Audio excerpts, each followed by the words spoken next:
UP के जौनपुर जिले को झकझोर देने वाला टिबर मर्डर हत्याकांड में पुलिस ने बड़ी कामयाबी हासिल करते हुए रविवार को 2 और आरोपियों को दबोच लिया। मारूपुर रेलवे ओवरब्रिज के पास हुए इस गिरफ्तारी ने पूरे इलाके में सनसनी फैला दी। पुलिस के लिए यह केस किसी चुनौती से कम नहीं था, लेकिन सीओसीटी देवेश सिंह की अगुवाई में आखिरकार सच सामने आ ही गया। गौरतलब है कि 25 मई की शाम जफराबाद क्षेत्र के मोहम्मदपुर कांद गांव निवासी लालजी और उसके 2 पुत्र गुड्डू यादवीर की निर्मम हत्या कर दी गई थी। नेवादा अंडरपास के पास स्थित कारखाने में हथौड़ा, सरिया और लोहे के औजार से ताबड़तोड़ हमला कर तीनों को मौत के घाट उतार दिया गया था। इस निरहंस वारदात से पूरा जिला कांप उठा था। पहले ही 2 आरोपी पकड़े जा चुके थे, लेकिन मास्टरमाइंड अरविंद उर्फ गोलू और उसके साथियों की तलाश जारी थी। रविवार को जैसे ही मुखबिर ने सीओसीटी को सूचना दी कि 2 आरोपी प्रिंस निषाद और सौरभ बिंद रेलवे ओवरब्रिज के पास मौजूद है, पुलिस टीम ने तत्काल छापा मारकर दोनों को धर दबोचा। मौके से हत्या में प्रयुक्त हथौड़ा भी बरामद कर लिया गया। खौफनाक खुलासा ऐसे दी गई 3 जानों को दर्दनाक मौत। पूछताछ में जो कहानी सामने आई वह रूह कंपा देने वाली है। आरोपी प्रिंस, सौरभ और गोलू 25 मई की शाम लालजी के कारखाने में पहुंचे। कमरे में अकेले बैठे लालजी पर पहले हमला बोल गया। जैसे ही बेटा गुड्डू दौड़ता हुआ अंदर आया, उसे भी पकड़कर पीटा गया और फिर हथौड़े से सिर कुचल दिया गया। फिर आया यादवीर, जो खराद मशीन पर काम कर रहा था, उसे भी बख्शा नहीं गया। तीनों शवों को कमरे में खींचकर एक जगह लिटाया गया और फिर दोबारा वार किए गए ताकि किसी को सांस भी ना बचे। जमीन का झगड़ा और लड़की भगाने की रंजिश बनी खून की वजह। सीओसीटी देवेश सिंह ने बताया कि पूछताछ में पता चला है कि हत्याकांड की जड़ में जमीनी विवाद और एक लड़की को भगाने की रंजिश थी। मुख्य आरोपी गोलू के पिता पलटू की बेटी से जुड़ा विवाद इस हद तक बढ़ गया कि पूरे परिवार की हत्या कर दी गई। पुलिस का कहना है कि मुख्य आरोपी गोलू की तलाश अब अंतिम चरण में है और जल्द ही उसे भी गिरफ्तार कर लिया जाएगा। इस दिल दहला देने वाले हत्याकांड की जड़ तक पहुंचने के लिए पुलिस की कई टीमें लगातार दबिश दे रही है। क्या इसके पीछे कारण? दिनांक 25 मई 2025 को ट्रिपल मर्डर की घटना कारित की गई थी, जिसके संबंध में थाना जफराबाद पर मुकदमा अपराध संख्या 122/25 पंजीकृत कराया गया था। इसके सफल अनावरण हेतु आदरणीय कप्तान साहब के द्वारा 8 टीमें गठित की गई थी, जो अपनी अपनी एक्सपर्टीज़ के हिसाब से पूरे घटनाक्रम के खुलासे में लगी हुई थी। इसमें घटना के अगले दिन ही 2 नामित अभियुक्तों को जेल भेजा गया था, जिसमें पलटूराम नागर एवं नागमणि, जो उनके दामाद हैं, उनको जेल भेजा गया था। घटना का तब भी अनावरण करने में अन्य टीमें लगातार प्रयासरत थी। आज दिनांक 15 जून को इन मुखबिर खास की सूचना पे प्रकाश में आए हुए अन्य 2 अभियुक्तों को महरुपुर अंडरपास के पास से गिरफ्तार किया गया है। इसमें जो प्रकाश में आए थे, इसमें अभियुक्त प्रिंस निषाद पुत्र सुजीत निषाद निवासी टुसौरी थाना केराकत एवं एक अन्य सौरभ बिंद पुत्र पन्नानाल निवासी बुमकहा थाना सरपता, ये दोनों घटना कारित करने में संलिप्त थे। इन्होंने दिनांक 25 मई को समय लगभग 5 से 6 के बीच लालजी एवं उनके 2 पुत्रों की अमानवीय और निर्मम तरीके से हत्या कारित की थी। इसमें इन दोनों के द्वारा हत्या कारित करने में प्रयुक्त हथियार भी मौके से बरामद कराए गए हैं इनकी निशानदेही पर।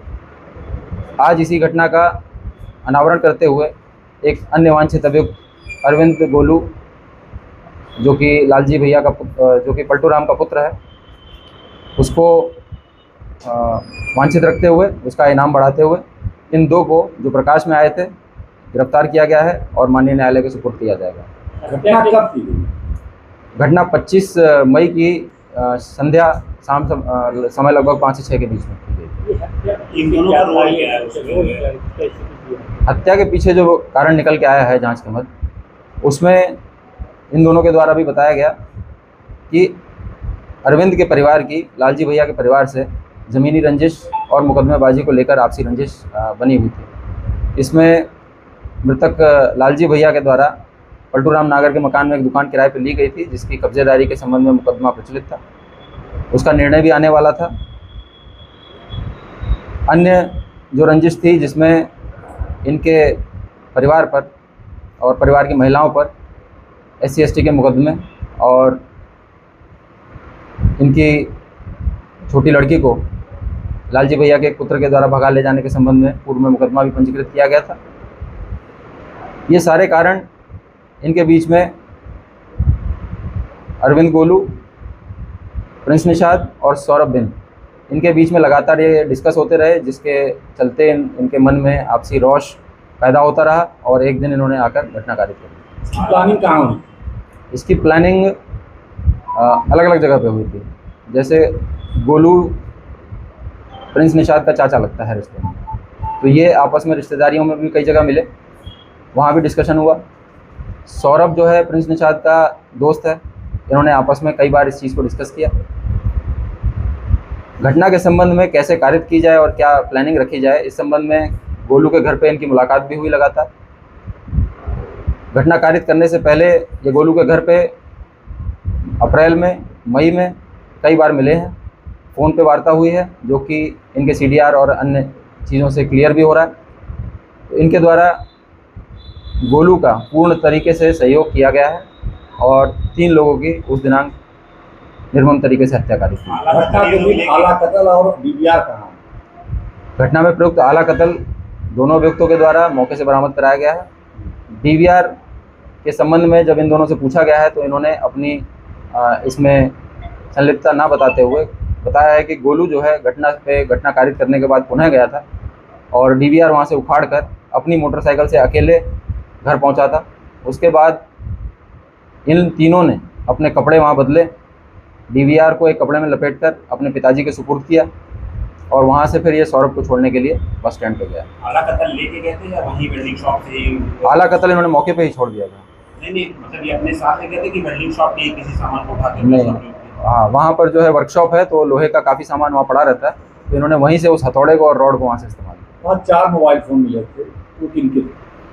3 मोबाइल तो मृतकों के थे, एक मोबाइल जो है वो एक कबाड़ी का मोबाइल प्रतीत हुआ, जिसके संबंध में बहुत गहनता से जानकारी करने का प्रयास किया गया, परंतु वह डेड अवस्था में था।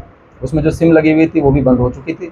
उसका जानकारी करने के लिए सिम नंबर के माध्यम से हमने पत्राचार किया हुआ है, उसकी जानकारी होगी तो अलग से अवगत कराया जाएगा। सर, एक बड़ी बात है कि शाम को 6 बजे कोई घटना होती है और पुलिस को सुबह 7 से 8 बजे के करीब जानकारी है, तो इसको कैसे देखते हैं?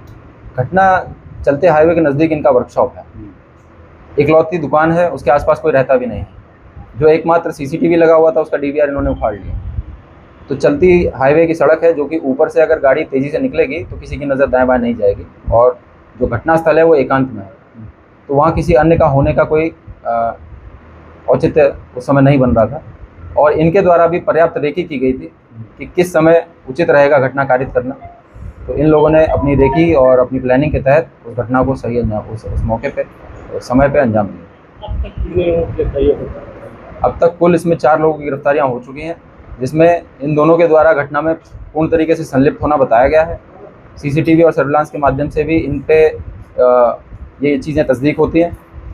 एक अन्य अभियुक्त जो इस घटना में संलिप्त था, जो अभी वर्तमान में 25,000 का इनामिया है, अरविंद उर्फ गोलू, वो अभी वांछित है। उसका इनाम वृद्धि करने का पत्राचार भी किया गया है। उसका भी जल्द ही गिरफ्तारी कर उसको भी माननीय न्यायालय के सुपुर्द कराया जाएगा। रिवॉर्ड रेस कितना किया जाएगा जो पत्राचार किया गया है? रिवॉर्ड उसका 25,000 से बढ़ाकर 50,000 रुपये रिवॉर्ड कराने का पत्राचार किया गया।